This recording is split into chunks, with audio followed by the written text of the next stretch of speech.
aquí estamos, listos de nuevo para una travesía a través de esos rumbos del misterio que aquí nos gustan. 2 nuevas horas que nos van a llevar hasta las 4, las 3 en las Islas Canarias, aquí en Radio Nacional de España, en el Espacio en Blanco. No sabes las ganas, Félix, que tenía de que estuvieras por aquí. Y nos ha costado un montón. Félix, gracias. ¿Cómo estás? Muy bien, Miguel. Tienes que saber que yo también tenía ganas de encontrarme otra vez contigo. Para mí, se lo digo a nuestros oyentes, Félix Gracia es uno de esos seres especiales que uno se encuentra por ahí, un personaje con un bagaje, fundador de la revista Más Allá, no sé si la gente lo recuerda. Trabajabas en Adidas, ¿cómo decís vosotros? Los alemanes dicen Adidas, y todo el mundo fuera de España dice Adidas, que viene de Adi Dassler. Adi es el diminutivo de Adolf, pero en España decimos Adidas. Pues eras un alto ejecutivo ahí, ¿no? Era director general. Y de repente un día dices, fuera. Pues sí. ¿Ya te gustaban estos temas entonces, Félix? Sí, esto estuvo, por supuesto, desde años antes. Yo me marché de Adidas porque no pude soportarlo, gracias a Dios, no continué con la crisis personal en la que estaba. Tienes que saber, Miguel, alguna vez creo que hemos hablado de esto, que yo estudié precisamente con un objetivo profesional que era ser director de una gran multinacional el día de mañana. Y con 32 años conseguí este objetivo. Y para mi sorpresa, logrado este objetivo, descubrí que yo no era feliz. Me sentía profundamente desdichado, desubicado. ¿Cuántas veces pasa eso, verdad? Si luchas por un objetivo, lo consigues y te ya lo creo, sí. No era eso. Y estuve aguantando, pues fíjate, 5 años aguanté al final, pero los últimos 3 y medio con un desgarro brutal, que además somaticé, eso me originó muchos problemas en la salud, hasta que un día, pues corté, decidí marcharme. En aquel momento yo no sabía qué tenía que hacer ni a dónde tenía que ir, pero sí tenía clara una cosa, y es que aquel no era mi sitio. Pero no hablo de la empresa, hablo del mundo empresarial. Y entonces pues me retiré, renuncié a la profesión y miré al cielo y esperé a que el Padre me diera alguna señal para descubrir por dónde iba mi camino, porque el camino que había llevado hasta entonces yo estaba muy convencido de que no era el mío. ¿Y te lo dio? ¿Te dio la señal? Sí. Tardó lo suyo. Esto lo digo por si acaso hay algún impaciente que nos está escuchando. Sí, seguro. Muchos, yo el primero. Yo recuerdo que monté un despacho pues para ver lo que la vida me traía. Monté un despacho en Marqués de Urquijo, esquina Princesa. Y durante 6 meses, Miguel, yo iba a las 9 de la mañana, yo estaba todos los días en el despacho. Vivíamos en Majadahonda. ¿Y no hacías nada? Y yo estaba esperando las señales. Y estuve 6 meses yendo día a día sin faltar ni uno. Cualquiera que me hubiera visto diría, bueno, ¿tú qué haces aquí? Pues yo hubiera contestado esperar, porque en algún momento aparecerá la respuesta, aparecerá la señal que me marca el camino por donde tengo que ir. 6 meses sin faltar un solo día. Lo digo por si hay algún impaciente que espera las respuestas inmediatas. La respuesta viene siempre, pero cuando le toca llegar, en su momento. Te llegó, supongo, la respuesta. Montaste la revista Más Allá con Fernando... Con Fernando Jiménez del Oso y con José Antonio Campoy. Con José Antonio Campoy, me olvidaba de José Antonio Campoy. Bueno, saludos, que seguro nos escuchan. La verdad es que entre nosotros había una amistad muy bonita y además una ilusión compartida, que es lo fundamental, ¿no? Para iniciar un proyecto. Quizá el alma mater de toda esta idea, al que más entusiasmo le puso inicialmente, porque conocía el medio. Quiero decir que venía del gremio o de la profesión del periodismo, pero José Antonio. José Antonio era un entusiasta total, ¿no? Y yo enseguida me contagié de esa idea porque encajaba con mi búsqueda, con mis anhelos, con mis sueños, con la intuición de otro mundo alternativo, de un mundo distinto del mundo convencional del que yo acababa de salir, y nos lanzamos a la aventura. Pero así, una aventura total, porque para conseguir el dinero que se necesitaba, pues tuvimos que hipotecar. Yo tuve que hipotecar mi casa. ¿Sí? Sí, el dinero que sacamos fue de la hipoteca de la casa. Y nos lo jugamos todo en la campaña publicitaria de televisión para lanzar el número 1 de la revista. Que hay que estar un poco loco. Hay que estar. O muy convencido de lo que haces. Sí. Funcionó. Afortunadamente. Y sigue todavía estando esa revista ahí. Y ahora no ha venido Félix para contarnos estas historias. Acaba de sacar un libro, me lo acaba de traer, se llama Los Guardianes del Paraíso, que tiene muy buena pinta. Déjame que lo lea y te emplazo para después, a primero de año, hablar de todo ello, ¿vale? Muy bien, estupendo. Hoy has venido para hablar del significado de la Navidad, que es algo que algunas veces hemos tocado, que a mí me maravilla. Como lo haces curso, ¿no? Y acabas de hacer un curso hablando de esto. Pues sí, el fin de semana pasado hicimos un curso en el Escorial, bajo el título del Nacimiento del Niño Dios, que es realmente lo que ocurre en la Navidad. Nace el niño Dios. Otra cosa es si sabemos qué es eso del niño Dios.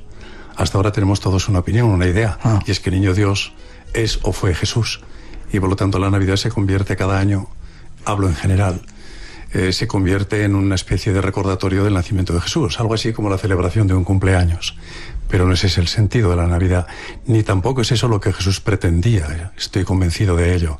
No es eso lo que Jesús pretendía, ni siquiera lo que la Iglesia antigua, mira, Miguel, lo que te digo, sí, la Iglesia antigua, la Iglesia de los primeros siglos, lo que esperaba tras el acontecimiento del nacimiento de Jesús, con todo lo que ocurrió en los primeros siglos, los 4 o 5 siglos primeros del cristianismo. Hay detrás de todo eso, aunque quizás nos haya explicado, había una esperanza.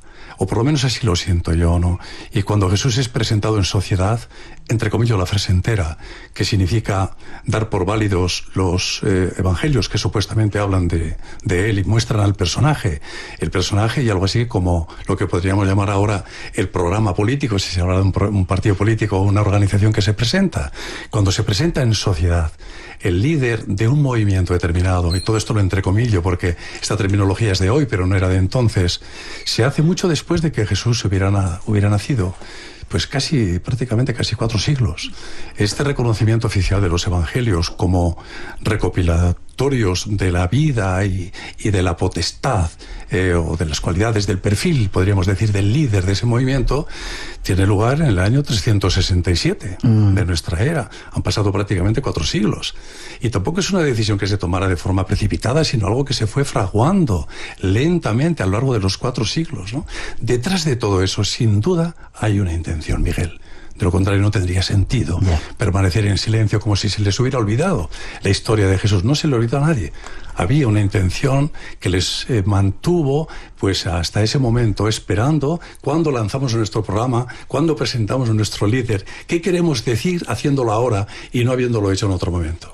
Esto es lo que digo yo, que forma parte de ese sentimiento que inspiró a nuestros antepasados, los santos padres de la Iglesia antigua. Ya. No te lances porque tenemos ahí unas introducciones y queremos ir despacito para que nos cuentes ese sentido de estas fechas en las que estamos. Tras esa introducción que ofrecen nuestros compañeros, nos vamos con ello.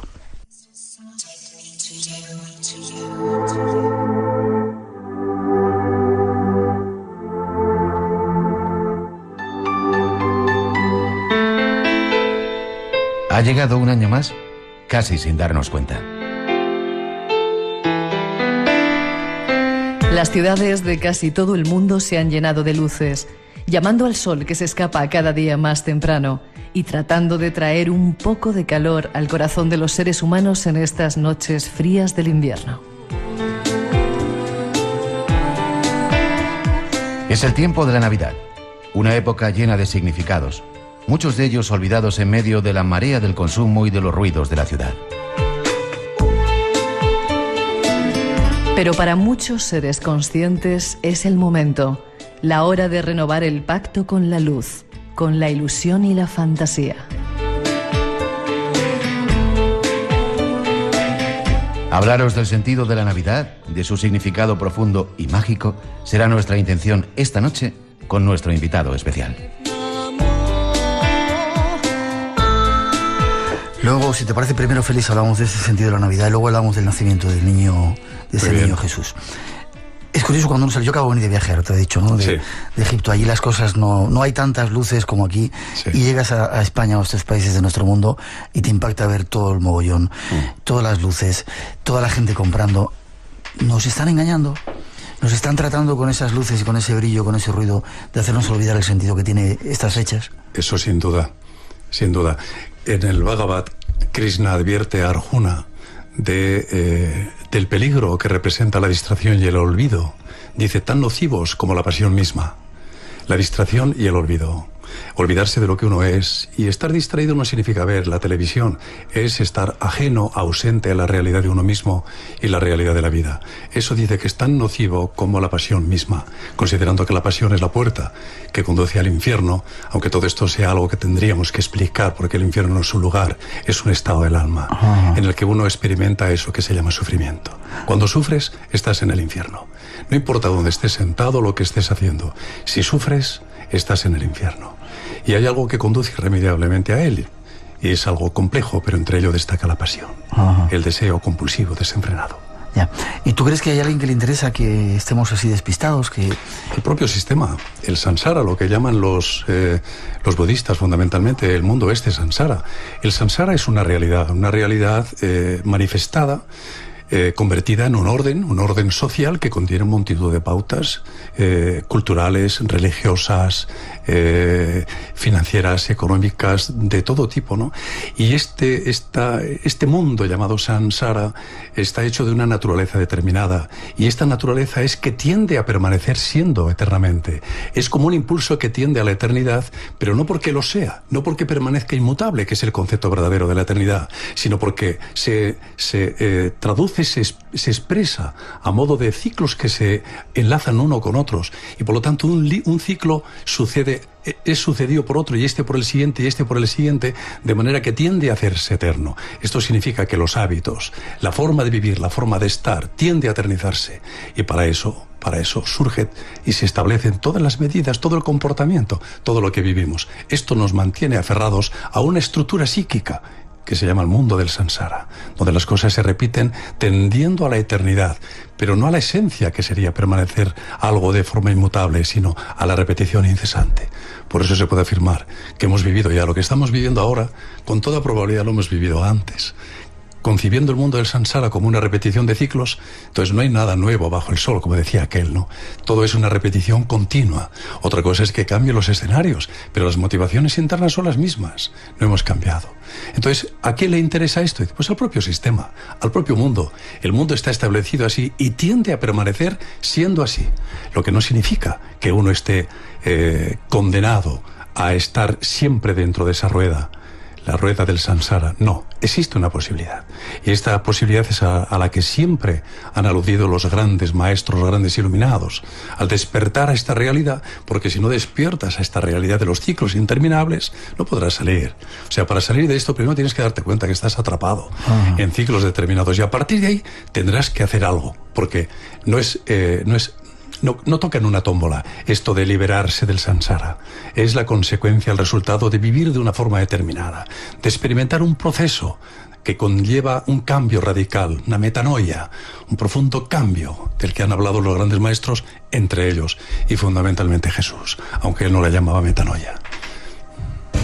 2 citas cada semana, de 2 a 4 de la madrugada, 1 hora antes en Canarias, los sábados y domingos. Espacio en Blanco. En Radio Nacional de España, con Miguel Blanco.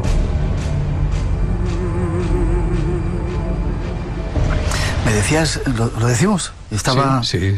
Que en Egipto se mantiene una pureza, dices. Sí, bueno, hay que tener en cuenta que la iglesia primitiva, la que puso el acento, el énfasis en la autenticidad de Jesús como símbolo del ser humano, de todo aquello que es potencial en el ser humano, pero que está llamado a despertar a ese poder y hacerlo real en la vida.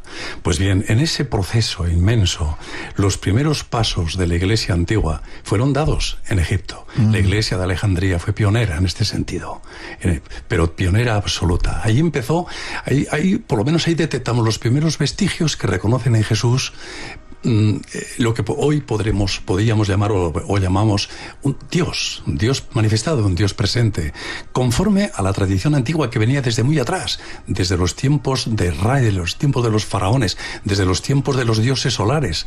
Pues desde esos tiempos se arrastra toda una tradición que los primeros padres cristianos, Clemente de Alejandría encabeza, principios del siglo III, y antes que él, Ireneo, Tertuliano, gente como esta que despertaron una conciencia nueva, no distinta, nueva de lo que era Jesús. Y estamos hablando pues de esos tiempos en los que acaban de ser escritos los evangelios, pero se han guardado, no se han publicado, no se han hecho públicos, nadie los conoce todavía. Ahí empezó a fraguarse la idea simbólica de lo que es Jesús y el simbolismo de la Navidad.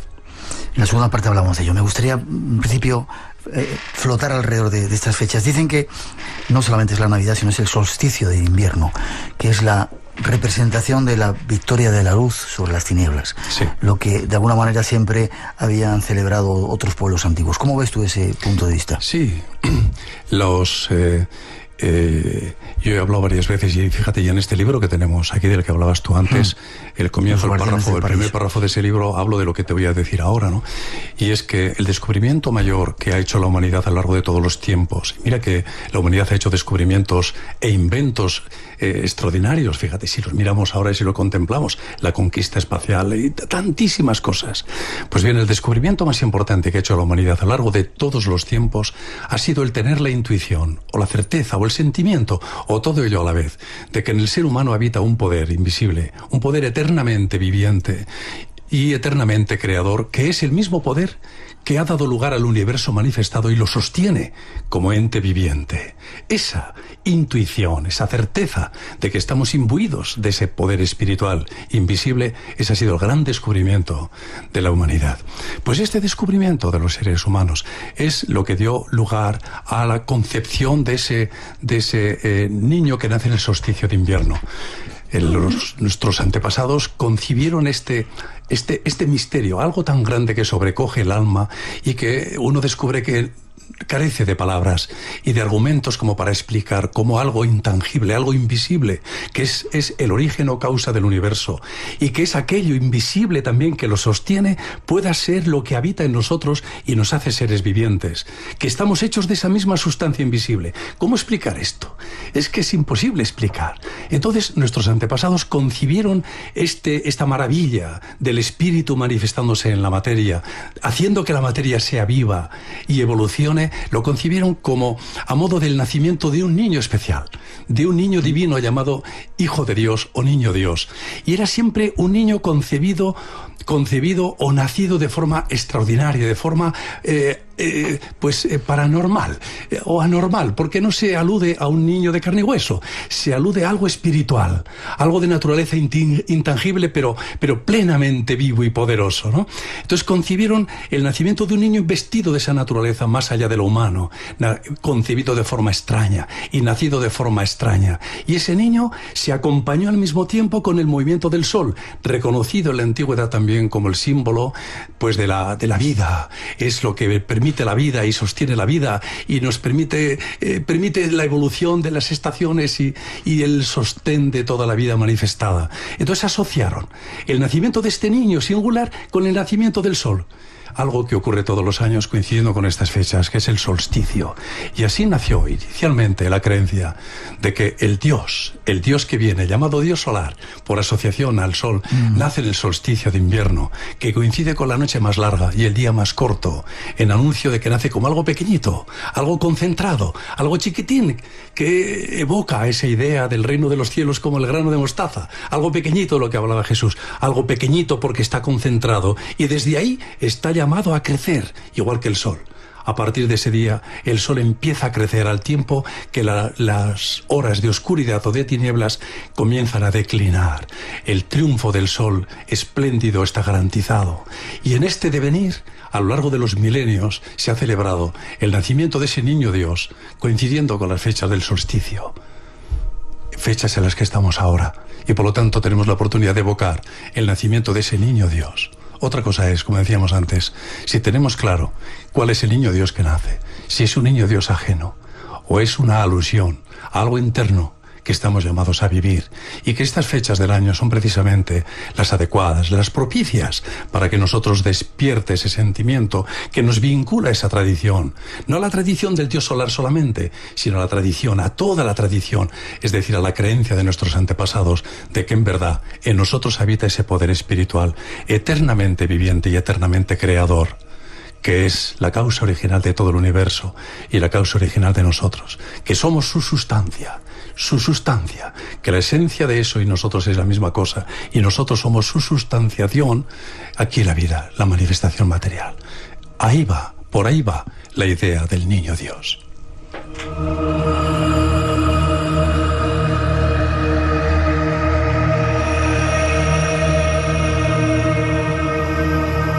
Sigues hablando con tanta pasión. Sí, bueno.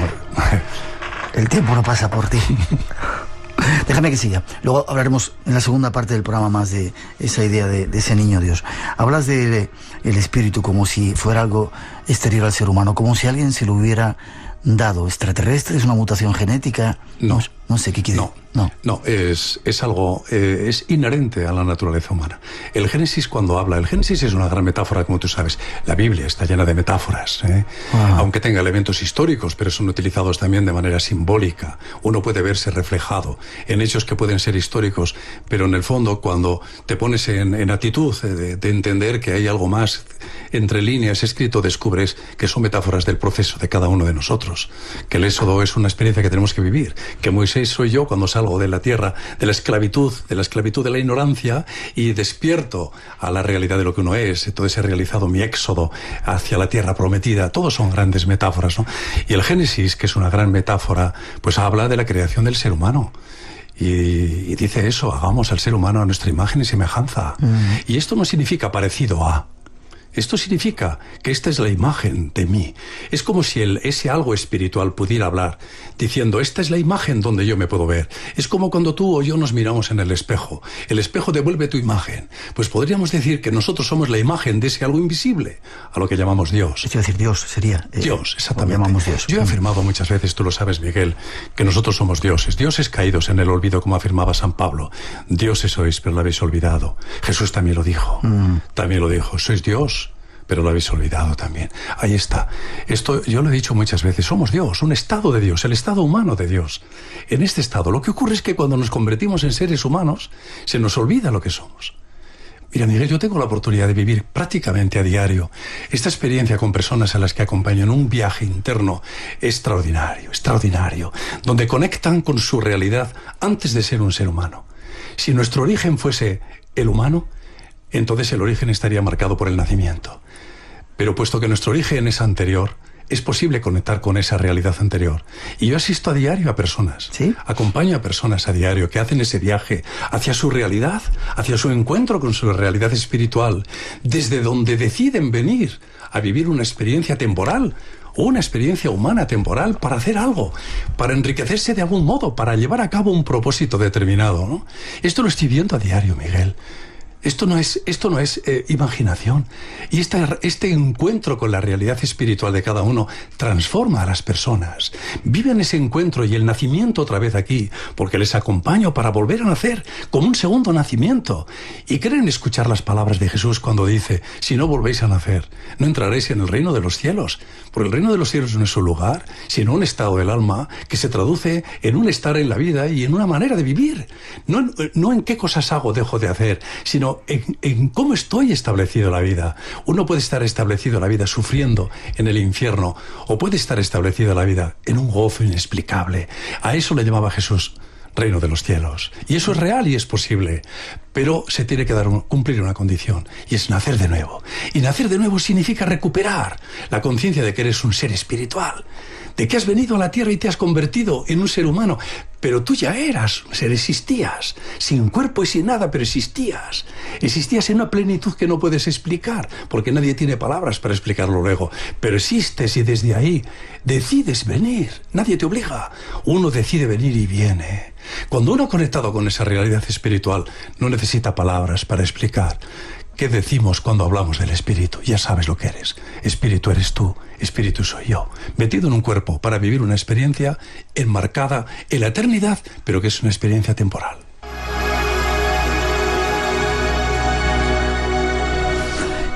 Antes de nada, antes de pasar a la segunda parte, la Iglesia. El papel de la Iglesia en toda esta historia. Están los escritos sagrados. ¿Todo eso nos ayuda o la Iglesia ha servido quizá últimamente para despistarnos de ese camino tan claro que tenemos como espíritu?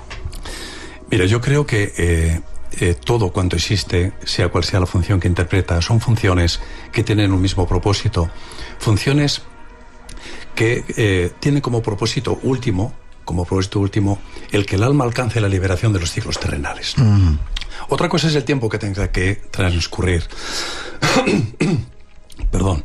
Y otra cosa es cómo repercute de forma inmediata la función que realizan personas o instituciones. En ese sentido, no esta religión, no esta iglesia, sino cualquier religión, cualquier iglesia, tiene una función que bebe un poco de agua si quieres. Facilita precisamente a los seres humanos el mantenerse donde están. Yo he dicho en más de una ocasión que las religiones están establecidas para administrar nuestra estancia aquí en el mundo, nuestra estancia en la tierra. No para facilitar la liberación del mundo en el cual estás, sino para administrar tu quehacer, tu devenir mientras estés aquí. En ese sentido, visto con esta perspectiva corta de tiempo, la Iglesia constituye una sucesión o un conjunto de elementos que te anclan, que te sujetan aquí. De muchas maneras. La primera y fundamental es porque te hacen creer que Dios es una cosa y tú eres otra. Y ese Dios en el que tú puedes estar creyendo y tú, estáis o estamos tan alejados y con tanta dificultad para comunicarnos y establecer una conexión que necesitamos intermediarios que hagan de puente para ello. Y así aparecen los pontífices de turno. Pues las personas que hacen ese papel de ponerte en comunicación de Dios, presentándose ante ti y ante mí como representantes aquí de ese Dios externo en el que tú puedes creer, pero que lo sientes o lo percibes como algo muy lejano. Desde ese punto de vista, las religiones, cualquier religión que se expresa de esos términos, y la Iglesia Católica lo hace, evidentemente, está acentuando,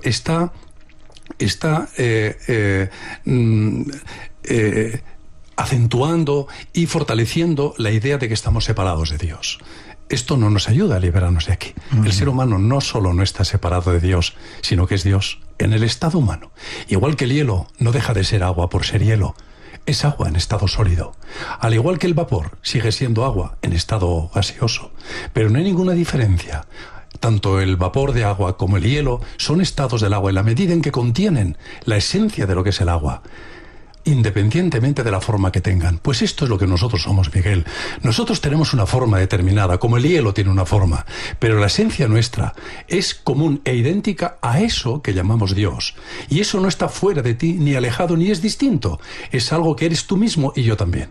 Lo que ocurre es que cuando venimos aquí y nos convertimos en seres humanos, pues se nos olvida lo que somos y empezamos a vivir la vida desde la ignorancia absoluta de lo que somos y viviendo solo en función de lo que creo que soy. Y lo que creo que soy es esto que veo de mí. Un cuerpo y además con un elemento que llamamos mente, que nos permite pensar y más cosas. Estéis feliz, gracias. Este es nuestro programa especial de Navidad en el Espacio en Blanco en Radio Nacional.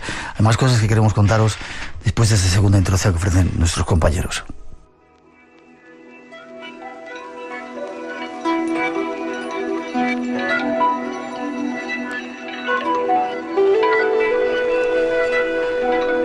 En un mundo donde casi todo ha perdido el sentido y el significado genuino, no nos olvidemos del significado auténtico de la Navidad, que no consiste precisamente en estimular el consumo materialista. Muchos de nosotros celebramos estas fechas sin tener ni siquiera un mínimo conocimiento de lo que se está celebrando. Y con ello perdemos su sentido. Perdemos la oportunidad. La Navidad es nada más y nada menos que la celebración de un antiguo ritual. De alguna manera, el triunfo de la luz sobre las tinieblas. Y en otro sentido, para millones de seres de nuestro mundo, la Navidad no es más ni menos que un nuevo aniversario del nacimiento de Jesús, ese Dios que inexplicablemente se hace hombre. Nuestro invitado nos habla de un sentido más profundo de estas fechas, para que, conociéndolo, sepamos aprovechar la oportunidad que nos brinda. No te he preguntado por la estrella de Belén y toda esa serie de símbolos, los Reyes Magos. ¿Eso tiene un significado también dentro de este planteamiento? Pues hombre, eso tiene un apoyo, como sabes, evangélico. Aparece en el Evangelio de Mateo. Ajá. El único, por cierto, de los 4 evangelios, el único que da esos datos.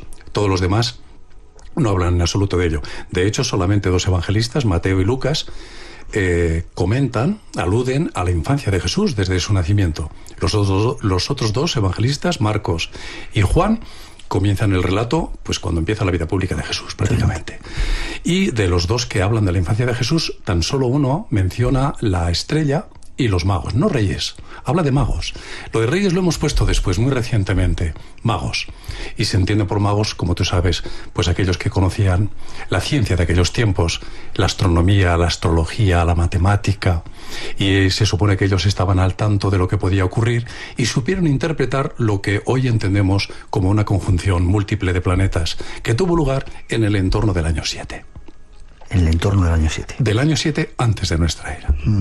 Tendríamos que decir, Miguel, que la historia de cómo se ha ido configurando la fecha de la Navidad y el simbolismo de la Navidad empieza en el año 525, cuando gobierna la Iglesia el Papa Juan I. En ese momento Juan I le encarga a un monje llamado Dionisio Lesiguo, le encarga que localice, que era matemático, este monje, que localice la fecha de nacimiento de Jesús para establecer una cronología determinada de los acontecimientos. Esto es lo que se supone, que era para establecer una cronología de los acontecimientos a partir de ese momento en el que Jesús nace.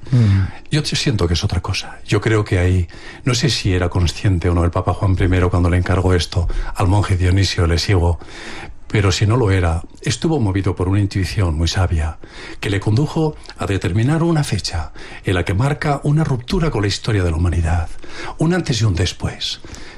Creo que tiene poca importancia el hecho de cuándo nació, qué día nació y qué mes nació Jesús, porque verdaderamente lo importante que hay detrás de todo esto es que Jesús representa algo así como la historia de la humanidad hasta él, hasta ese momento, y la historia de la humanidad después de él, porque las cosas son radicalmente distintas.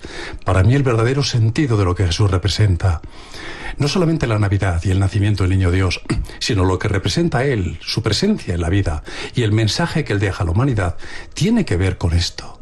Y no sé si el Papa Juan I lo quería averiguar o él intuía que era así, pero desde luego la intuición que lo guió fue muy acertada. Hay un antes y un después del nacimiento de Jesús. Ya.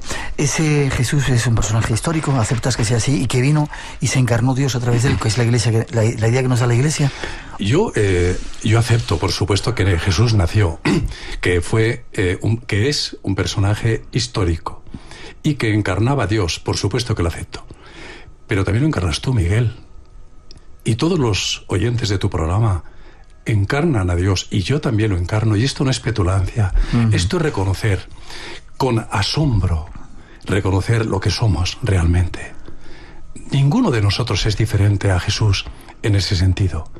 La diferencia de Jesús y nosotros no está en cuál es el origen que es común a todos nosotros, sino en lo que Él fue capaz de vivir, cómo Él fue capaz de dar testimonio de lo que era. Jesús es el prototipo del hombre realizado, del hombre, del prototipo humano, del hombre celestial, del hombre que encarna ese espíritu en el que creían nuestros antepasados, que se manifiesta en la tierra, de ese poder eternamente creador y eternamente viviente. Jesús es el que encarna todo eso. Mira, Miguel, Mateo habla del nacimiento de un niño que además es visitado por los magos, que son conducidos por la estrella, etcétera. Todas esas cosas hablan de un niño que fue perseguido. Pero Lucas, que es el otro evangelista que da cuenta también de la infancia y el nacimiento de Jesús, no habla de un niño. Es que hay que leer con detenimiento los dos evangelios y compararlos. Comparar para ver las diferencias esenciales que hay entre uno y el otro, que son fundamentales. Cuando Mateo habla de la anunciación, por ejemplo, dice que la anunciación tiene lugar en Belén y que se produce directamente a José, que es el padre de Jesús. Sin embargo, Lucas nos dice que la anunciación del que va a nacer tiene lugar en Nazaret y que además recibe la anunciación María. Son dos cosas totalmente distintas, no se pueden conciliar. Es como si hablaran de dos personas diferentes. ¿Y qué significa eso? ¿Que se han equivocado en la traducción? No, se han equivocado. Ahí está la historia. Fíjate, si los evangelios se hubiesen publicado, se hubiesen hecho oficiales, en el mismo tiempo en el que fueron escritos, que se supone que fueron escritos en la segunda mitad del siglo I, entonces cabría la posibilidad de pensar ahora que se equivocaron y que no leyeron con atención lo que había. Pero cuando resulta que los evangelios se hacen públicos, se declaran oficiales, 3 siglos después de haberse escrito. Es una pregunta que tenía. ¿Por qué se tarda ese tiempo? Y ahora retomamos. Pues ahí está. Se tarda todo ese tiempo porque se espera a configurar la idea de quién es este Jesús nuestro, hasta descubrirlo, porque ese descubrimiento no se hace de forma repentina, se hace muy lentamente. A partir del comienzo del siglo III, con Clemente de Alejandría, se empiezan a tener noticias de que Jesús es la versión actual de los antiguos dioses solares, de ese niño que encarna la venida del Dios, del espíritu inmanente a la vida. A partir de comienzos del siglo III, con Clemente de Alejandría, porque pocos años antes, cuando escribe San Ireneo o Tertuliano, cuando escriben ellos haciendo referencia a las celebraciones del cristianismo, a las festividades del cristianismo, ninguno de los dos menciona la Navidad. Ninguno hace mención a la existencia de la Navidad. De manera que terminamos el siglo II de nuestra era sin que la Navidad exista como concepto, como celebración, con un significado o con otro. No existe la Navidad. Es Clemente de Alejandría el que empieza a hablar, el que empieza a decir que en Egipto hay santos padres que dicen que Jesús ha nacido en el entorno del solsticio de invernal, en el entorno del 25 de diciembre. Es entonces cuando empieza, y a partir de ahí se va difundiendo y extendiendo la noticia poco a poco. Es más, en el año 325 se celebra el concilio de Nicea. No se trata aquí de cuando, en este concilio, el propósito no es tratar cuando ha nacido Jesús, pero los representantes de la Iglesia de Alejandría ya llegan a este concilio con la noticia de que ellos tienen establecida la natividad de Jesús en la fecha del solsticio, 325. Sin embargo, el reconocimiento no se hace oficial hasta bastante tiempo después, año 350. Reina en la Iglesia el Papa Julio I, y él recomienda a todas las iglesias que sea reconocida la natividad de Jesús en esta fecha, al igual que hacen nuestros hermanos de la Iglesia de Alejandría, nuestros hermanos de Egipto, dice, no de la Iglesia de Alejandría, nuestros hermanos de Egipto, año 350. En el año 354, 4 años después, el Papa Liberio lo decreta. Por decreto se admite, se establece que Jesús ha nacido en esa fecha, año 354, y hasta el año 376 no se publican los evangelios. Fíjate qué curioso, ¿cuándo salen a la luz los evangelios? Cuando ya se ha aceptado que Jesús ha nacido en el solsticio. Dice, ¿y esto por qué? Dice, pues porque en este momento se ha reconocido de manera oficial que Jesús es la versión actual del Dios solar que ha existido a lo largo de los milenios. El nuestro, se podría decir, nuestro Jesús, el líder de este movimiento que sentimos, es la versión actual del niño Dios en el que se ha creído. Es el Dios solar reciente, es Dios encarnado, es el Krishna, es el Horus, es Mitra, actualizado ahora. Este es Jesús. Y entonces se publican los evangelios como diciendo, como podríamos interpretarlo ahora, y este es el perfil de nuestro líder, y este es el programa de nuestra actuación o de su actuación. Esto es lo que yo veo detrás. Ahí queda, y estamos hablando ya en el año 367 de nuestra era. Pero fíjate, aún tuvieron que pasar unos cuantos años, hasta el 379, en el entorno del año 380, para que se celebre la primera Navidad, en el sentido que hacemos ahora, de banquete en el que nos reunimos para compartir las viandas y la alegría. En el entorno de los años del año 380, San Gregorio Nacianceno en la iglesia de Constantinopla, y San Juan Crisóstomo en la de Antioquía, celebran los primeros banquetes en honor del niño Dios que nace, y nuestro Jesús, nuestro Maestro, fue ese niño Dios. Entonces es cuando se establece que Jesús es verdaderamente Dios y nace como tal. Si los dioses antiguos habían nacido en esta fecha, Jesús, que también lo reconocemos como Dios, nace igualmente en esta fecha. Entonces se oficializa y se lanza el programa de actuación que están en los evangelios contenido.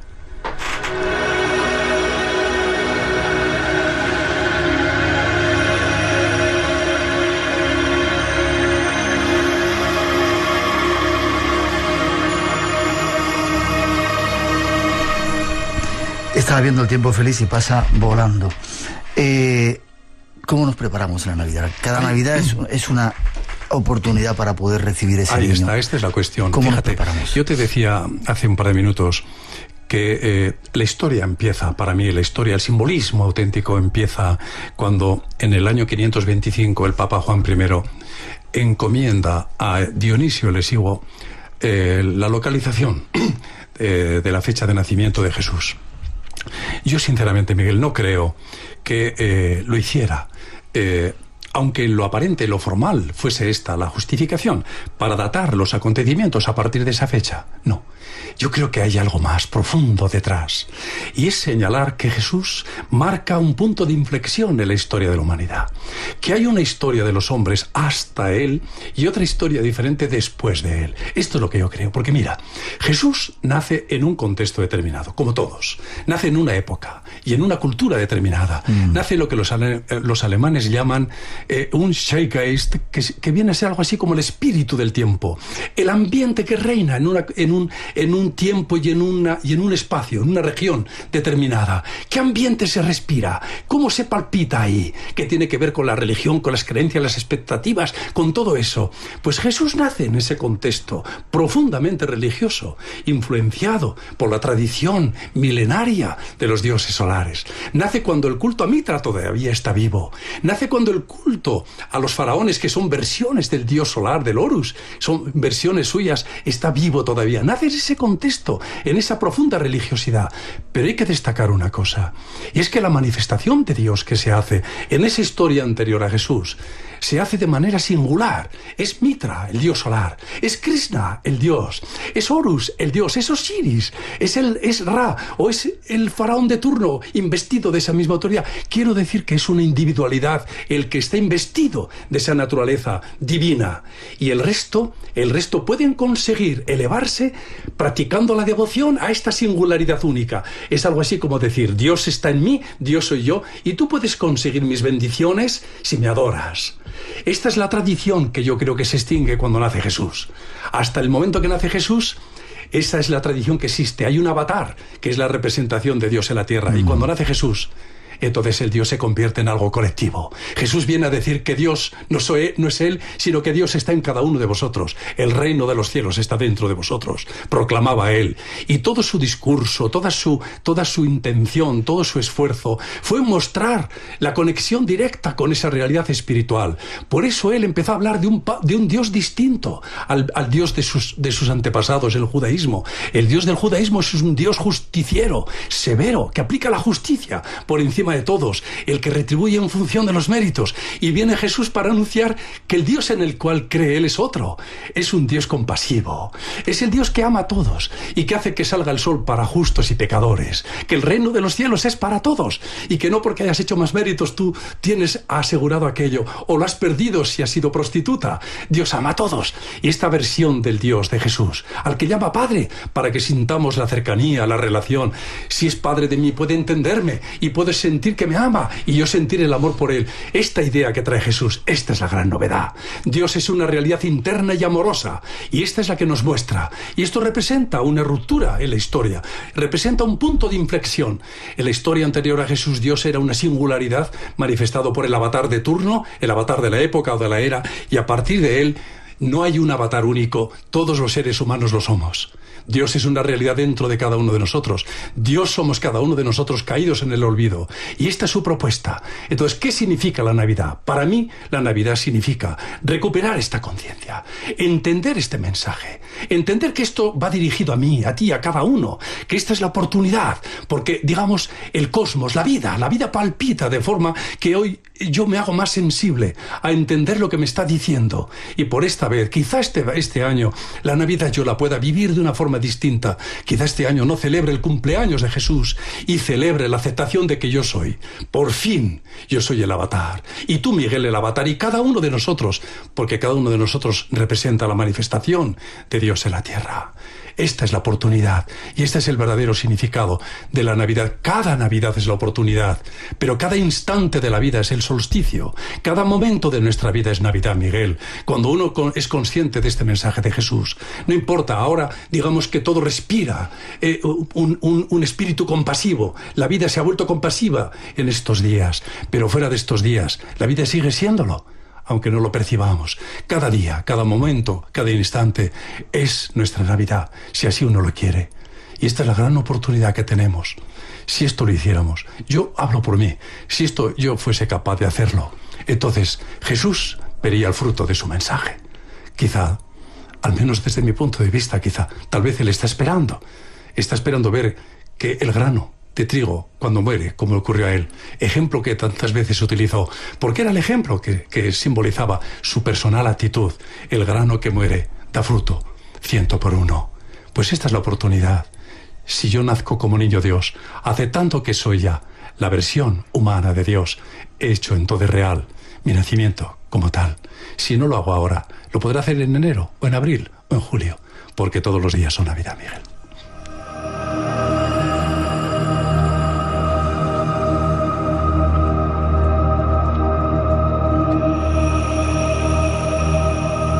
Qué bonito, Félix.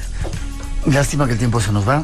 Yo te emplazo para el siguiente, cuando pasen todas estas fiestas, que hablemos de sus guardianes del paraíso. ¿Es tan fácil, Félix, como lo planteas? Sí, tan para fácil. Tan fácil en el sentido de que está a nuestro alcance. Otra cosa es que nosotros queramos. Hay algo que tenemos, se llama voluntad.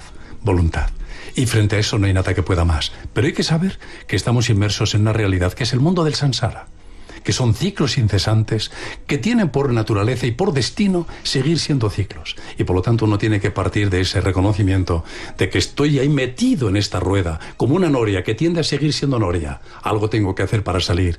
Pero ese algo empieza por reconocer lo que soy, y el paso siguiente es querer serlo, aceptar que lo soy, aceptar ser yo, el niño Dios, que nazca en mí esta realidad, sin condiciones. Ya. Los guardianes del paraíso.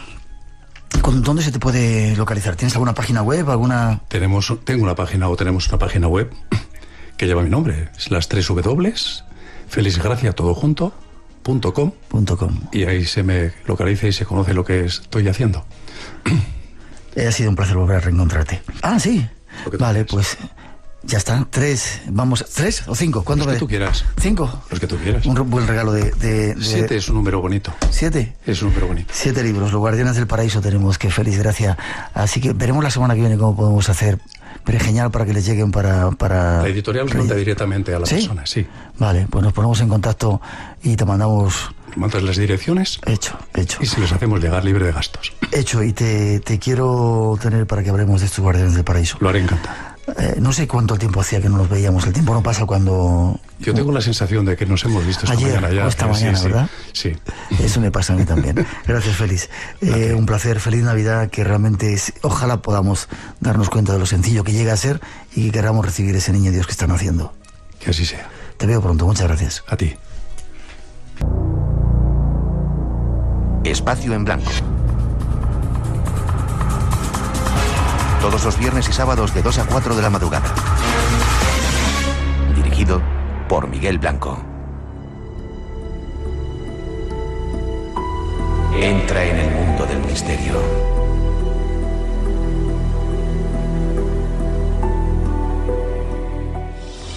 Bien, ¿qué os parece Jerusalén? Dios no quiere hablarme. Ni siquiera en el monte donde murió Cristo. No me ampara la gracia de Dios. No es lo que he oído. Eso no importa. Parece que he perdido la fe. Yo no doy crédito a la fe.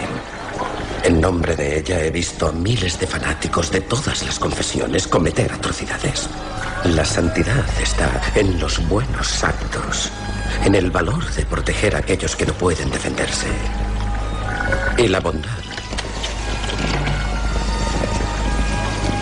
el deseo de Dios, está aquí y allí.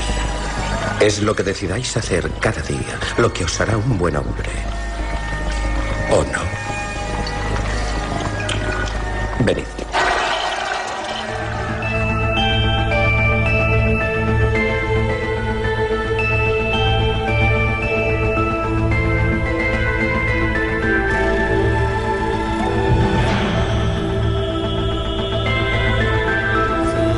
Tenemos que hacer una mínima pausa para las noticias de las 3, las 2 en las Islas Canarias.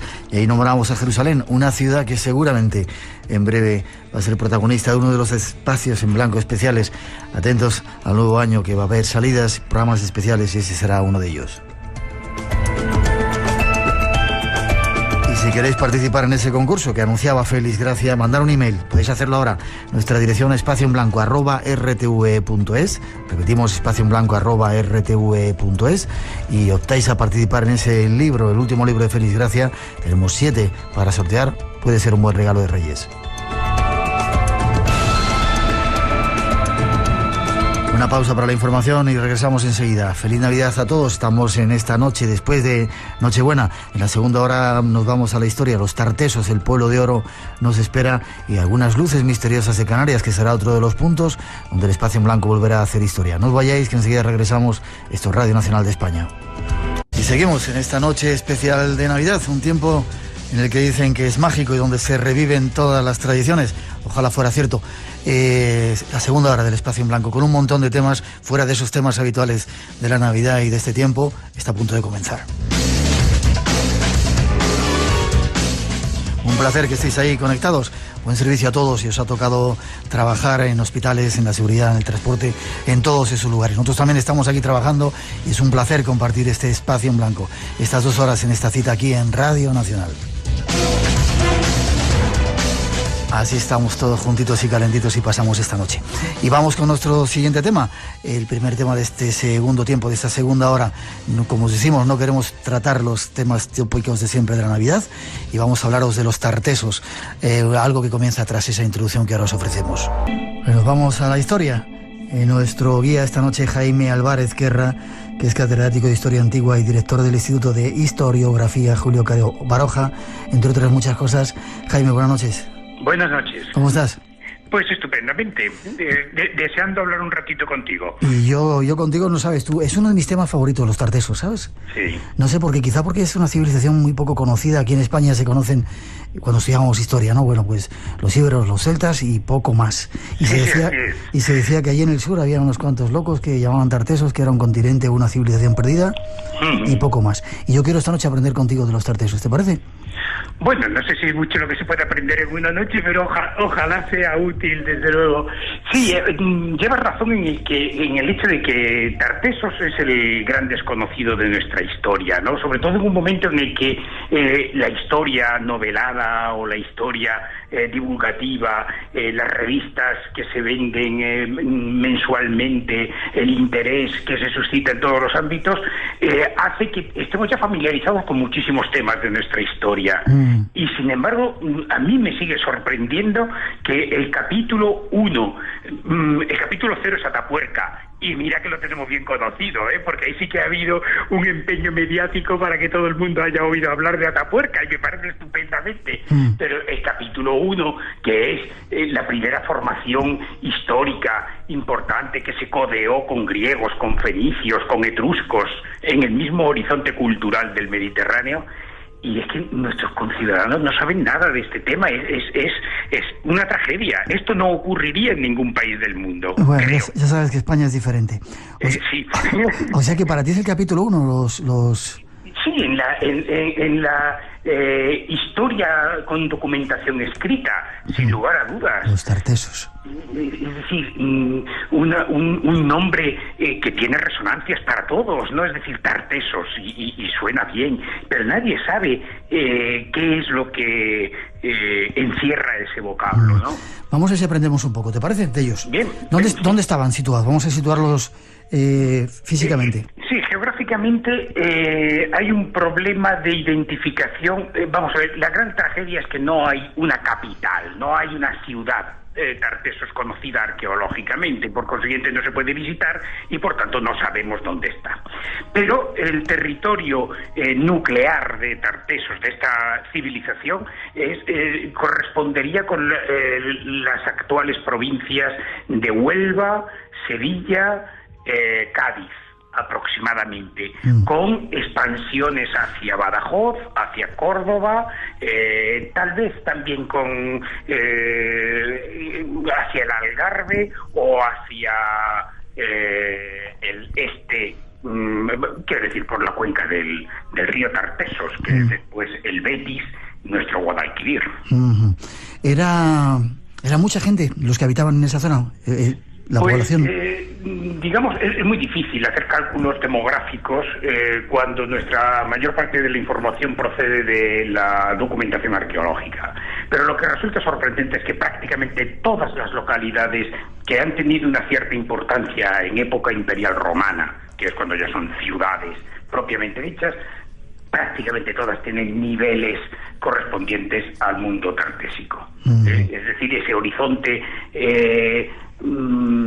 que va desde el siglo VIII al VI antes de Cristo, por ceñirnos al periodo más activo de esta civilización, o lo que llamamos periodo orientalizante, es decir, cuando los navegantes primero fenicios y después griegos llegan a la península ibérica e integran el espacio del suroeste peninsular a la realidad histórica del Mediterráneo contemporáneo. Y ya lo decía antes, es Etruria, es el mundo griego de los orígenes de la polis, es y de la colonización griega, es el mundo fenicio, Tiro, Sidón, etcétera. Es ese espacio geográfico cultural al que pertenece Tartessos. El siglo VIII antes de Cristo, decías, cuando surgen. Sí, digamos, cuando comienza a haber una documentación importante, nos tenemos que remontar como mínimo al siglo VIII, y la civilización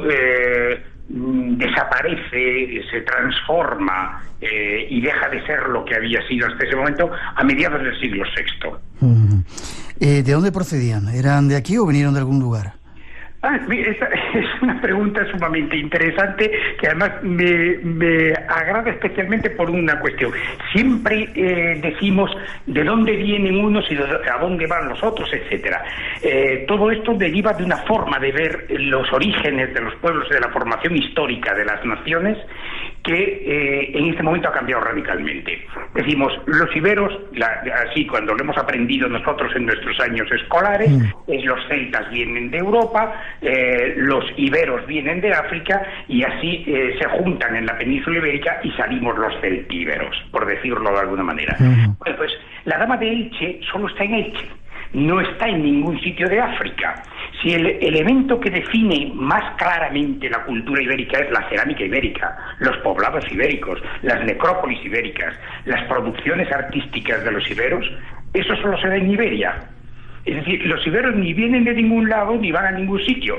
Es una construcción histórica aquí e irrepetible. Decimos exactamente igual, los griegos vienen de no sé qué y se asientan. No, los griegos no vienen de ningún sitio, el Partenón solo está en Atenas. Si los griegos son el Partenón, los griegos son la guerra del Peloponeso y los griegos son las guerras médicas o la polis, eso solamente se da allí. Y los tartesios no vienen de ningún sitio ni van a ningún lugar. Es un periodo de la historia de la península ibérica que cuaja con unas características urbanísticas, políticas, económicas, sociales, en ese momento y en ese instante. Y en ningún otro lugar hay tartesos, no vienen de ningún lugar. Es la civilización avanzada, primera, con testimonios literarios de la península y con escritura propia de la península ibérica.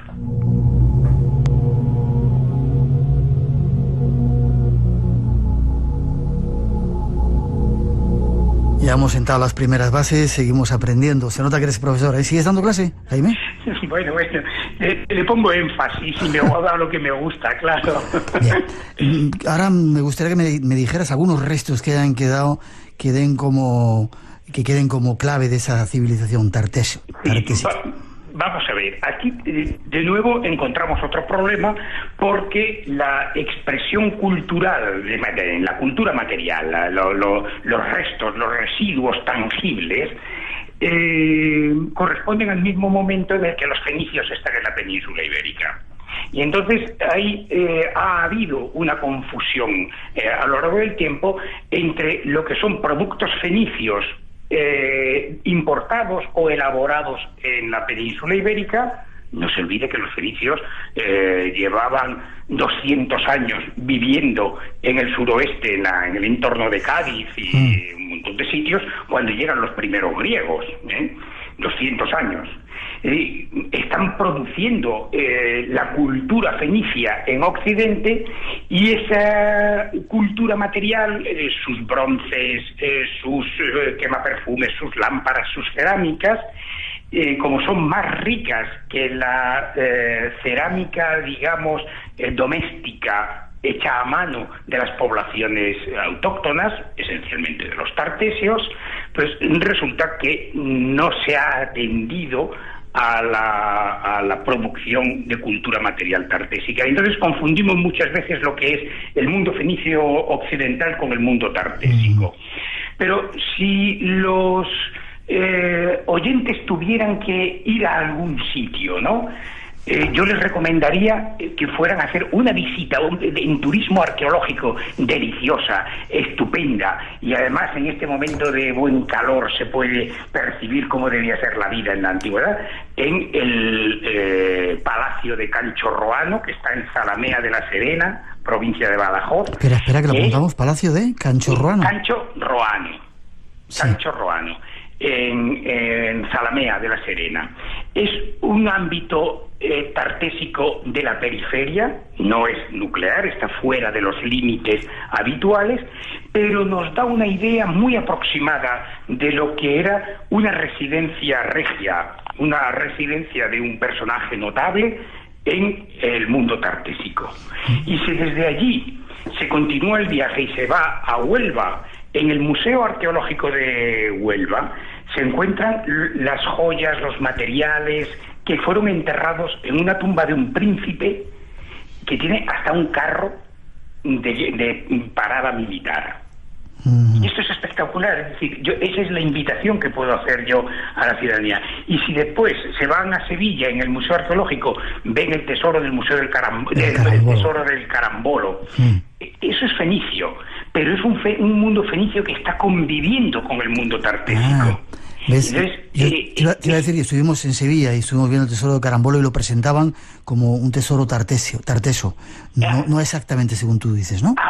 Ahora, las últimas excavaciones que han llevado a cabo los compañeros de la Universidad de Sevilla y de fundamentalmente en el yacimiento de Carambolo, que por desgracia le ha sido sustraído al patrimonio colectivo, y las excavaciones han tenido que hacer con urgencia, en fin, bueno, un poquito de los problemas típicos con la arqueología.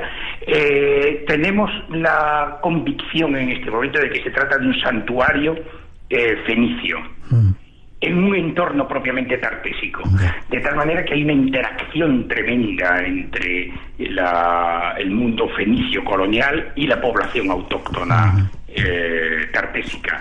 Pero está allí colocado. Si has estado allí en el Carambolo, lo has visto, es la carretera que sale, ahora ya autovía, de Sevilla hacia Huelva, y en el momento en el que dejas a tus espaldas la ciudad de Sevilla, ves allí el Cerro del Carambolo, que era el antiguo campo de tiro, y ahí desembocaba el Guadalquivir en el mar, en el llamado Lacus Lagustinus, ¿no? El lago salado, es una especie de enorme marisma, es como si el Coto de Doñana hubiera estado invadido por las aguas y llegara hasta prácticamente Sevilla, que era casi como un puerto marítimo, fluvio marítimo o algo así. Por eso el paisaje ha cambiado muchísimo. Entonces la recreación del paleo paisaje, que decimos, es una tarea de una importancia enorme para saber cuál es la disposición de los lugares y todo esto. Y es muy bonito, vamos, pasear la región con la perspectiva de la geografía tartésica es muy, muy apasionante. Qué suerte tenéis los historiadores, arqueólogos que sabéis y conocéis eso. Os podéis poner en ese momento, mientras ahora estéis visitando, paseando por los lugares, podéis hacer retroceder el tiempo para imaginar cómo sería la vida de esa gente. Estuvimos en Montelirio también, que era, decían, un enclave también tarteso, y estaban sacando unas tumbas con Álvaro Fernández, el arqueólogo que lo estaba haciendo, también una experiencia única.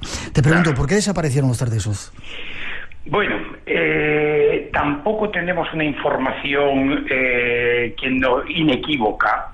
Tenemos unos textos literarios que hablan de una confrontación, y en la tesis tradicional era que Cartago había destruido tartesos. Ahora no lo tenemos tan claro como lo tenía, por ejemplo, Adolf Schulten, que fue el gran hispanista alemán que construyó la imagen dominante de Tarteso. Ahora suponemos que hay un problema con la producción minera, con la producción de plata, y hay una retracción económica que conlleva el desinterés fundamentalmente de los griegos en el comercio de la plata, y hasta el punto de que el primer navegante griego que llega a Tarteso es Coleo, que procede de la isla de Samos, y se instala aquí en el 630 antes de Cristo, y sin embargo en el 550, es decir, 80 años después, Tarteso ha desaparecido de la forma en la que lo habíamos conocido con anterioridad. Y sin embargo los griegos, a partir del 500, se están estableciendo del 575, se estaban estableciendo en Ampurias y en toda la costa del Levante, en el mundo ibérico. ¿Por qué? Porque han descubierto que el potencial económico ha pasado. Esto es lo que llamamos ahora la deslocalización de capitales. Se marchan de Tarteso a un sitio donde los recursos económicos están en aumento, y es el ámbito ibérico, y a partir de ahí va a fraguar la cultura ibérica. ¿Tiene esto algo que ver con la Atlántida, el mito de la Atlántida, de una civilización desaparecida, etcétera, etcétera? Pues estamos convencidos, absolutamente convencidos, de que no. Y todos los que dicen lo contrario no hacen nada más que habladurías.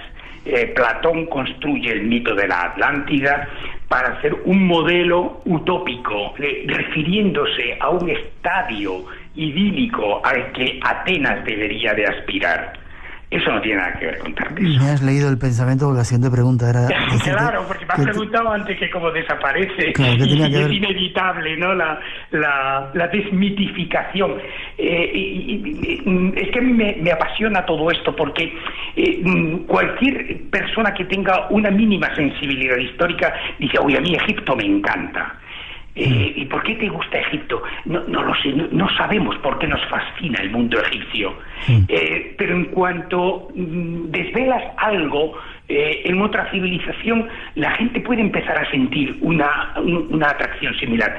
Y es entonces cuando se dice, no, el enigma de los etruscos, y aplicamos términos como lo enigmático, lo misterioso, lo oculto, para referirnos a estas civilizaciones de las que tenemos una información muy poco segura, muy poco firme. Tarteso goza también de ese privilegio que no hemos sabido explotar. Si Tarteso hubiera sido el origen de la civilización de los galos o de los germanos, estoy absolutamente convencido de que la ignorancia sería bastante menor.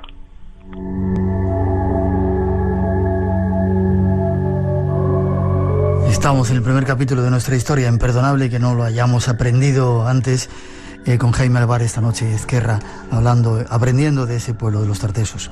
Yo te voy a emplazar más veces al programa, si te parece, cuando Jaime. queráis, estoy encantado de poder transmitir mis pasiones a un número más elevado de oyentes, y no solo a los alumnos universitarios que tengo la dicha y el privilegio de tener como alumnos. Pues un placer, o sea que ya te fichamos. Sí, nada, perfecto, cuando queráis. ¿Tenían un lenguaje propio todos los tartesos, como comentabas? Sí. El problema también es que no se ha descifrado, pero tienen escritura. De momento, la única escritura que conocemos correspondiente a los tartesios es una escritura funeraria en la que aparecen unas fórmulas fijas del tipo requiescat in pace, nuestro RIP o los latinos decían sit tibi terra levis, que la tierra te sea leve. Eso se pone con unas siglas que son siempre fijas en los epitafios, y luego unos elementos que son móviles. Los elementos móviles lógicamente son los nombres de las personas, y los elementos fijos es la fórmula ritual, pero no sabemos qué dice. Aparentemente hay una fórmula muy bonita que es que la tierra nutricia te alimente para siempre. Qué bonito. Pero no estamos seguros, Ya. Quizá la falta de datos de los tartesos es porque eso no se ha estudiado seriamente, no ha habido una vocación por parte, yo no sé, de los especialistas, de las autoridades, en decir, vamos a sacar más datos de este pueblo nuestro. No lo creo. Hay en este momento una legión de expertos, de buenos especialistas, de arqueólogos formados en las técnicas más modernas, y la inversión económica por parte de las instituciones públicas ha sido muy grande.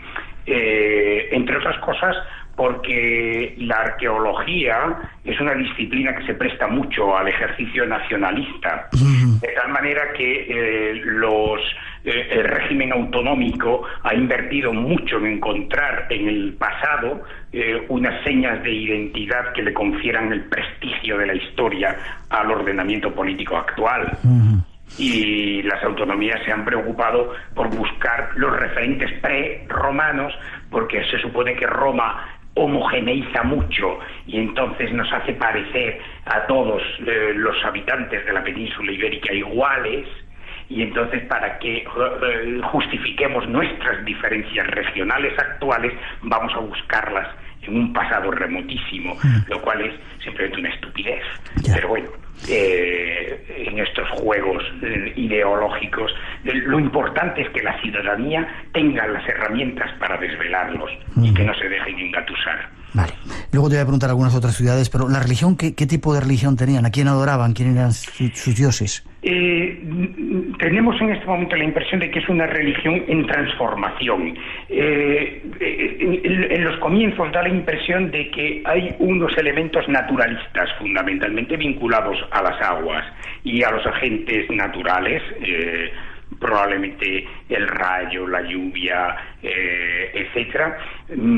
Todo ello muy vinculado también al agua. El agua desempeña un papel importantísimo, pero la llegada de los fenicios y después de los griegos articula hacia aspectos humanizantes la religión. Lo voy a decir de otra manera: antropomorfiza a los dioses, unas entidades divinas que son naturales, rocas, agentes geográficos, agentes atmosféricos, de pronto se personifican, igual que había ocurrido en la religión fenicia y en la religión griega, y por influencia de ellos. De tal manera que automáticamente se empiezan a establecer conexiones entre las entidades divinas veneradas por los cartesios ancestrales con los dioses de la guerra, un Reshef fenicio, o con héroes, un Heracles, de manera que se convierte en un Hércules gaditano. Este tipo de divinidades intermedias en la periferia de lo griego y en la periferia de lo tartésico dibuja un panorama mucho más complejo y mucho más bonito. Los santuarios, por ejemplo, en territorio tartésico adquieren el aspecto de los santuarios fenicios de Oriente. Y esto, hay estudios estupendos en ese sentido. Vamos conociendo muchas cosas gracias a la actividad arqueológica, sin duda. No nos queda mucho tiempo, Jaime, lo cual es una pena, pero tengo varias preguntas. ¿Reyes importantes? ¿Argantonio quizá el más conocido? El más conocido, es el único nombre de valor histórico. Un rey que vive entre el 600 y el 550, 620 si se quiere, al 570, más o menos, en la primera mitad del siglo VI. Está mencionado por Heródoto y tenemos la garantía de que tiene existencia histórica. Lo demás son nombres que proceden de registros míticos. Gerión sería el primero de ellos, un monstruo de 3 cabezas que era ganadero y tenía los mejores toros y vacas del mundo, y Hércules se lo roba y mata además a Gerión. Y después están Gárgoris y Avis. No es Avidis, eso es un error editorial, lo lamento mucho. Perdón, pero es Gárgoris y Avis. Así aprendo. Y Norax son los otros nombres, pero estos son fundamentalmente procedentes de una tradición tardía y es muy difícil situarlos históricamente. Es más, una parte de la investigación histórica dice que no son reyes, no son nombres tartésicos, sino que corresponden a la concepción antropológica de los griegos, que tiene que dar un pasado a un pueblo que ha conocido y que ignora su propia historia remota, entonces se le otorga una prestada en una secuencia de un dios ganadero, un rey fundamentalmente ganadero, un rey agricultor, un rey navegante, y luego ya llega el rey histórico, que sería Argantonio. Me has dicho que no tenía nada que ver con el mito de la Atlántida. ¿Qué hay de ese, dicen, tesoro de los tartesos que todavía no se ha encontrado? Tenían grandes tesoros, producían mucha plata, eso sí está claro, históricamente comprobado, ¿no? Pero ¿había algún tesoro que se haya dejado por ahí todavía que...? Esto es muy difícil de saber.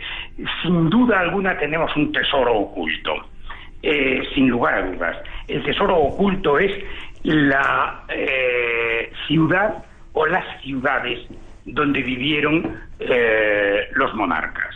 La ciudad más importante, Tarteso, tuvo que ser un núcleo habitado, al margen, porque conocemos otros lugares habitados, desde Hispalis, Sevilla, Carmona, Huelva, Niebla, eso en el entorno así inmediato, hasta Regia, Jerez de la Frontera. Todo eso es el espacio tartésico, pero no tenemos ningún poblado en extensión conocido.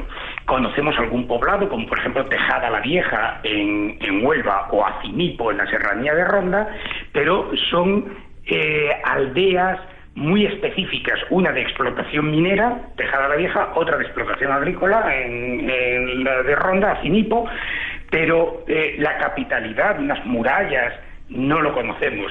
Si se descubre algún día una ciudad Tartesos que buscó infructuosamente el hispanista alemán que mencioné antes, Adolf Schulten, sin duda alguna tendríamos algún tesoro, y no quiero decir un tesoro con mucha riqueza en oro y plata, sino un tesoro histórico para el patrimonio nacional.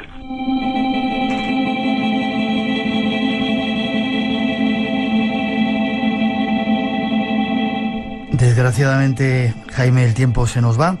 Yo te emplazo otro día para hablar de las religiones antiguas y de los cultos mistéricos, si te parece. Me encanta. Ya sabes que es un tema que me es bien grato y del que tengo bastantes cosas publicadas. Mitra, Cibeles, Isis y todas estas cosas. Para mí es uno de nuestros temas favoritos, y quién mejor que contigo poder hablarlo. Llega el verano, hay un libro, acabas de escribir un libro que se llama Tartesos, un reino soñado, que recomendamos a nuestros oyentes, por si que yo me lo voy a llevar de viaje, se lo decía a Jaime, lo tengo a medias, me tiene pillado, así que te doy las gracias, Jaime, primero por enseñarnos, recordarnos cuáles son nuestros orígenes, darnos datos de este pueblo, de este primer capítulo de nuestra historia, y por este libro, Tartesos, un reino soñado. Muchísimas gracias. La verdad es que me gusta tanto que me gustaría tener la posibilidad de emocionar a otras personas con estas cosas que a mí me gustan. De verdad lo digo, y me vais a tener a vuestra disposición y servicio cuando queráis, porque creo que mi obligación como ciudadano responsable es decirle a mis conciudadanos que tenemos un pasado maravilloso y que lo tenemos que conocer y explorar. Jaime, se nota esa pasión que tienes, la contagias, a mí me la contagias. ¿Hay forma de conectar contigo? Si alguien quiere preguntarte algo, página web, o te busquen por ahí simplemente. Yo tengo un correo electrónico de la Universidad Carlos III de Madrid. Si quieres darlo. Y suelo contestar con celeridad todos los contactos que me llegan. Pues, o sea que, si quieres darlo. Sí, no tengo ningún inconveniente. Es la inicial de mi nombre y mi apellido. Jalvar. Sí, Jalvar. @ Sí. Y después las 3 primeras letras del departamento al que pertenezco, que es Humanidades, es decir, HUM, punto, Universidad Carlos III de Madrid, que es UC3M. Perfecto. Pues .es, vale. Que si no me llegan, entonces no puedo... Y si no, buscarle por ahí, que hay muchos datos que se pueden encontrar. En la página web de la universidad se busca Universidad Carlos III y jugueteando, enredando, como dicen ahora, se termina localizando a las personas. ¿Y de verdad están tantas universidades en Tor Vergata, en Roma, en Trento, en Franche Comte, en Potsdam, en Cambridge, en Heidelberg, en Oxford? Acabo de volver de Oxford hace menos de una semana, donde he estado 3 meses deliciosos, trabajando precisamente sobre ISIS en la península ibérica, y además rodeado de unos documentos absolutamente fascinantes que muy pronto voy a publicar. Jaime, qué bien. Gracias por compartir con nosotros esa pasión tuya. Muchísimas gracias a vosotros. Y gracias por habernos hecho soñar con ese reino soñado de los tartesos. Te mando un fuerte abrazo, nos vemos pronto. Gracias y hasta pronto.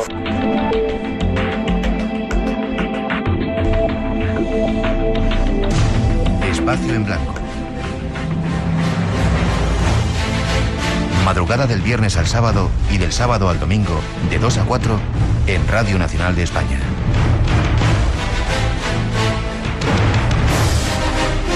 Buscamos respuestas a todas tus preguntas.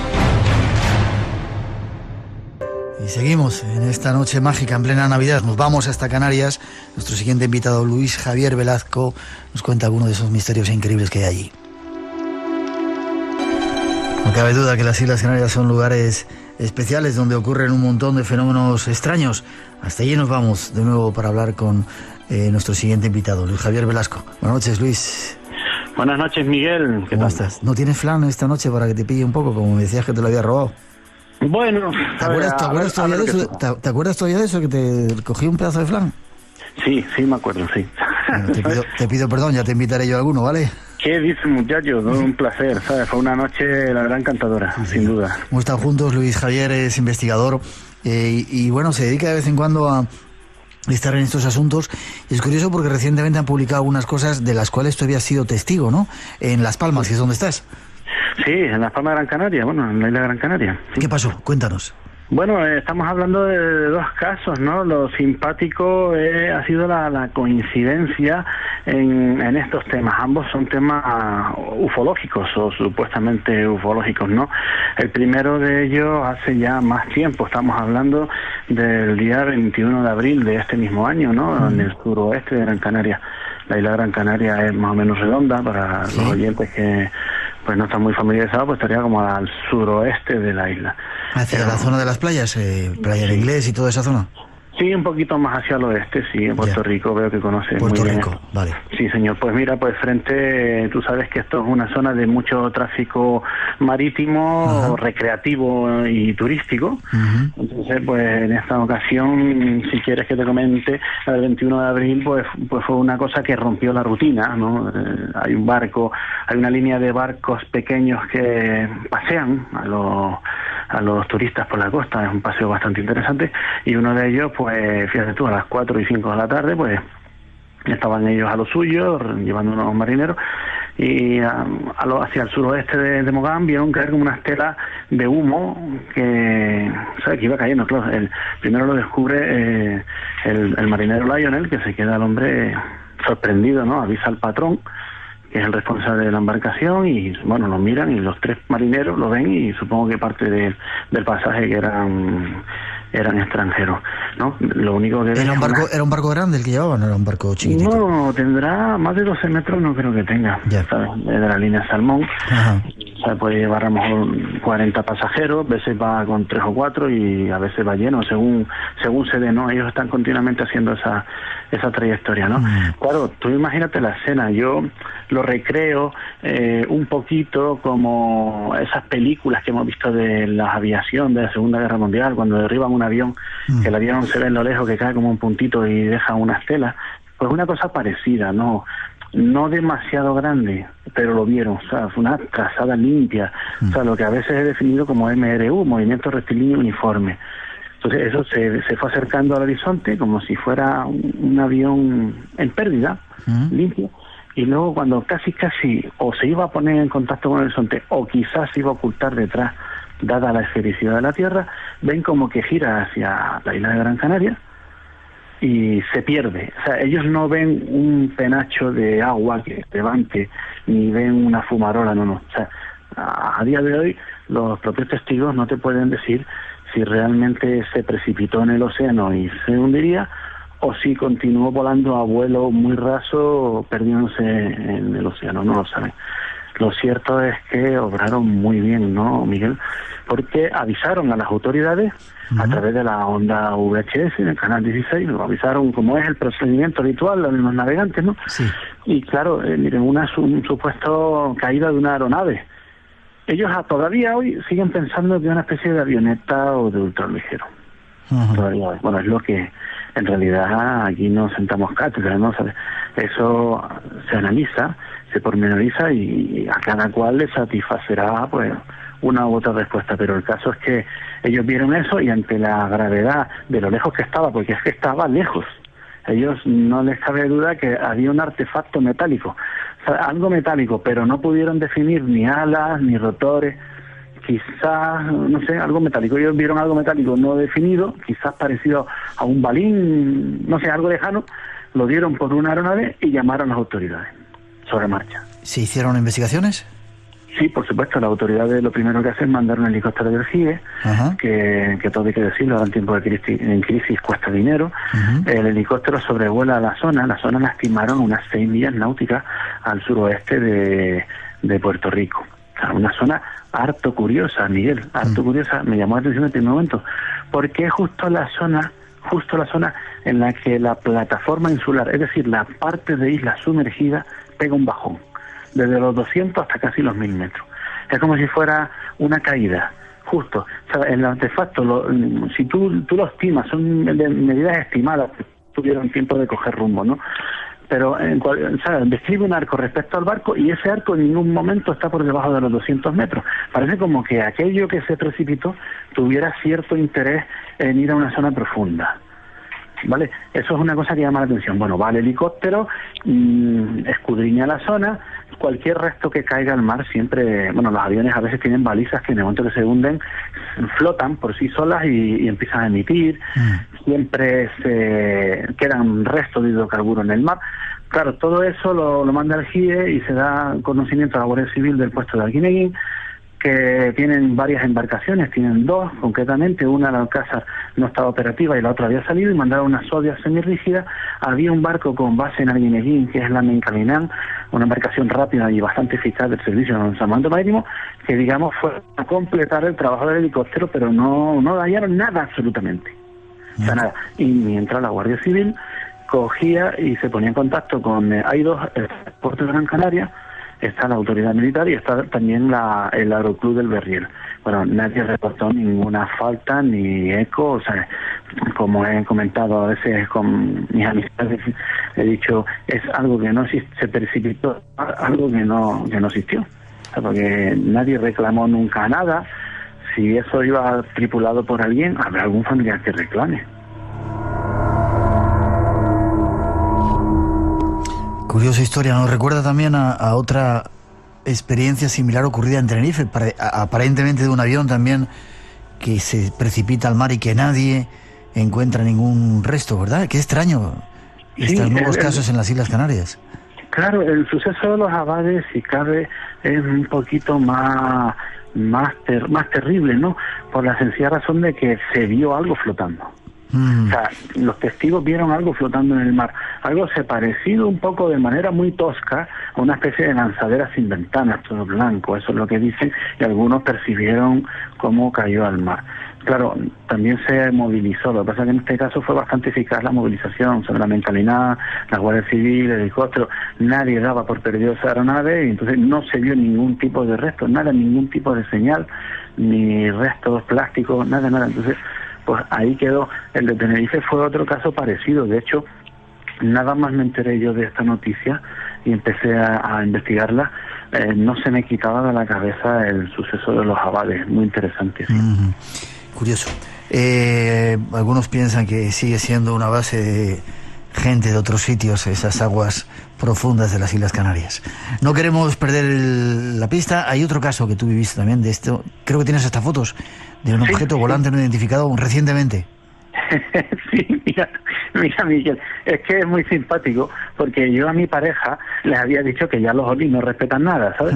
Que ya se te aparecen en vacaciones y tal. Pues mira, estábamos en el apartamento en Patalavaca, tenemos el complejo hotelero delante, a 1 kilómetro y poco en línea recta, estábamos cenando, que ya habíamos llegado cansados un viernes, y se extrema a aparecer por allí un Foo Fighter.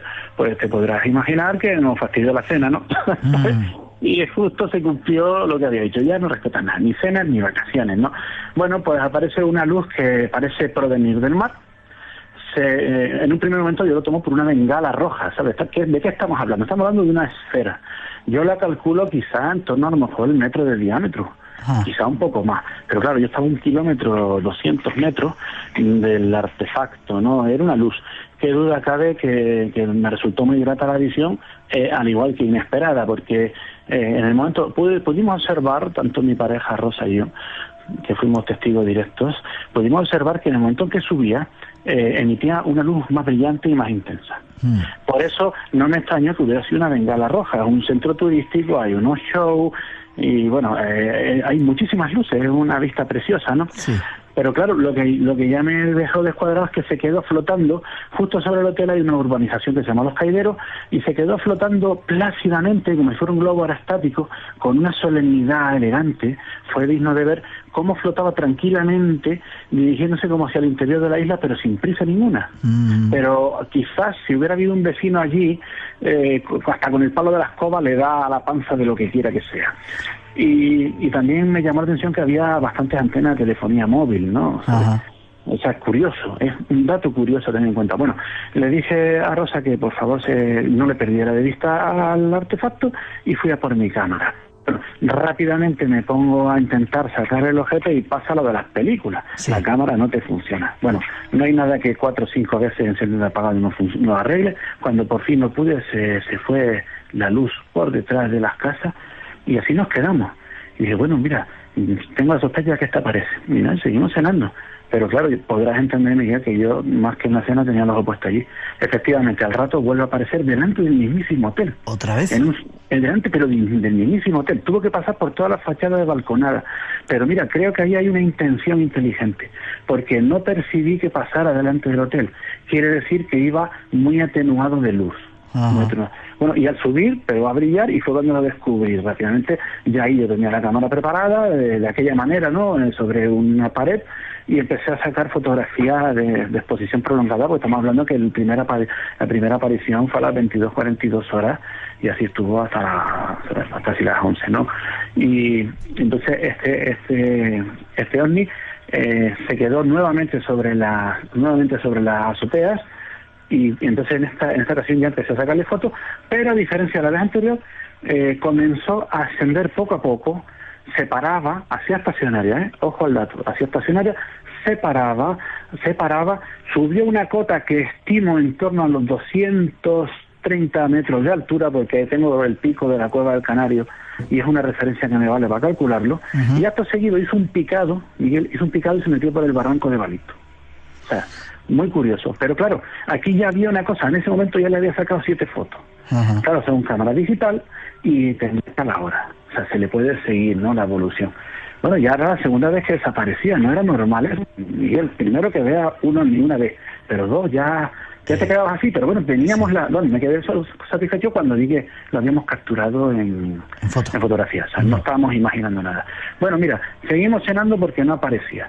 Se quedó esa luz, se estuvo entretenida por el barranco, quizás bajara a la playa detrás del hotel, que es la playa de Balito, y como unos 30 minutos aproximadamente volvió a resurgir con fuerza, como subiendo detrás de toda la estructura, la urbanización. Empezó a subir prácticamente en vertical y se quedó como estacionario a los 200 metros, momento en el que fue desapareciendo poquito a poquito. Se extinguió, como si nunca hubiera estado. La diferencia es que en esa tercera ocasión había una chica que se llama Rita Navarro, que es una convecina hasta unos apartamentos más allá, y ella llamó a los padres. Entonces ya teníamos 11 fotos. Testigos. Y objetivo y esta chica. Bueno, al día siguiente fuimos a hablar con los padres, se quedaron apenados porque no vieron nada, y cuando vamos al balcón la sorpresa está en que estaba allí otra vez. ¿Sí? Bueno, pues sí, una cosa, pero mira, es que yo mismo, porque lo viví yo, porque es que no me lo creería. Y resulta que los buenos señores, el matrimonio, lo llegó a ver porque se lo señalaba, mira, está ahí, y todavía tuve la capacidad de sacar una última foto. Pero ya era justo exactamente a lo último que hizo, o sea, subí de nuevo y desapareció. Así que cabría la posibilidad de especular que también estuvo ese día siguiente, que era un sábado, por ahí pululando. Bueno, inicié mis indagaciones por mí mismo, porque ya teníamos 3 testigos, más 2, nosotros somos 5, pues nada, que es de cajón de ir a la zona y explorar. Bueno, vimos con unas chicas jóvenes, que resulta que es simpático porque estuvimos indagando allí, hay muchos extranjeros, y resulta que preguntamos a una señora alemana y nos refirió a su hija, y la hija dijo, ¿ves, mami, que tenía razón, que había visto? Bueno, estas chicas confirmaban por triangulación, que es un dato muy interesante el momento en que el artefacto venía en picado hacia el barranco del Balito. O sea, me llevé una sorpresa imprevista al decirme una de ellas que no era la primera vez que había visto ese tipo de artefacto y además dirigirse a ese barranco. Es que, qué curiosa historia. Se va fraguando una amiga interesante. Luego también, por supuesto, para no extenderme demasiado, lo pronto al servicio de vigilancia de ese complejo hotelero tan grande, tan fabuloso que es Anfi del Mar, pues los guardias de seguridad, algunos lo llegaron a ver, pero efectivamente, en el momento en que yo presupongo que iba muy tenue pasando por delante, porque ellos lo vieron y se quedaron así, son una cosita súper tenue, y claro, tú tienes una misión de vigilar, pero una cosa que pasa por el aire excede tus competencias. Lo que sí fueron muy hábiles y por emisora se pusieron en contacto con la ronda que estaba abajo en la zona de puerto, porque esto tiene un muelle deportivo, y efectivamente los compañeros lo estaban viendo, estaban viendo la misma cosa. Parece que han vuelto a verse luces en Canarias. Te despido. ¿Qué se veía en la foto que pudiste observar? Bueno, las fotos, como son de exposición prolongada, se ven rayitas, ¿sabes? Pero muy definidas. Ahora sí te digo, porque tuve la ocasión de verlo en persona, que yo sabía en cada momento que era la luz en cuestión. O sea, era diferente a todas. Tiene un no sé qué, o sea, que la hacía diferente. Y en un momento dado se aprecia en las propias series de fotos, se ve un coche tipo todoterreno bajando de la urbanización, ajeno al fenómeno, y se ve el piloto trasero de freno encendido, que es una lámpara de 12 voltios, 21 vatios. Y la de posición es de 5 vatios. Y aquella luz cuando ascendía era mucho mayor, quizás 65 vatios, pero cuando estaba estática era menor que la luz de freno. Era como un poquito más que la luz de posición de un coche, pero es menos. Claro, estar familiarizado con los vehículos me permitió calcular eso. Aparte que ya los testigos, por la triangulación de la zona, vi que ese artefacto estuvo como a 1 kilómetro y poco de nosotros y llegó a subir esas alturas. Es un tema que, bueno, que todavía tengo que seguir trabajando. A ver qué más se da.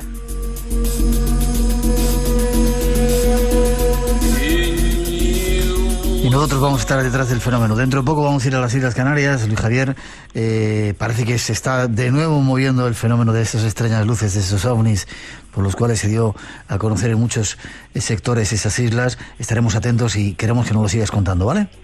Pues por supuesto. Luis Javier, muchas gracias por todo y un abrazo muy grande. A ti un fuerte abrazo y estamos en contacto. Nos vemos pronto, ¿vale? Venga, perfecto. Saludos. Buenas noches.